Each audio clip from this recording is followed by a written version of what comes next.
Какви са първите думи, излизайки от затвора? Ами, мамо, прибирам се. С малкия ми син Валентин Александър, който страшно много ми липсва. Той на 3 годинки и 7 месеца, 11-месечно беше бебе, когато го оставих. И на майка ми, която просто е невероятна жена.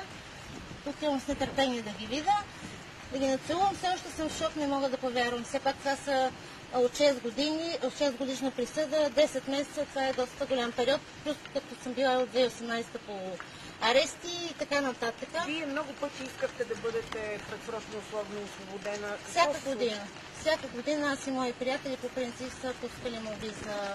Но изглежда сега просто е дошло времето. Аз съм благодарна на госпожа Йокова, че наистина, вярно, 10 месеца останаха, но 10 месеца в този ужас да живееш в затвора не е никак малко.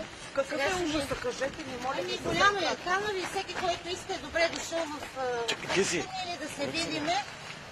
Така че съм на разположение. Сега им просто много ми моля да се видя сина и майка ми, тъй като всички ме очакват.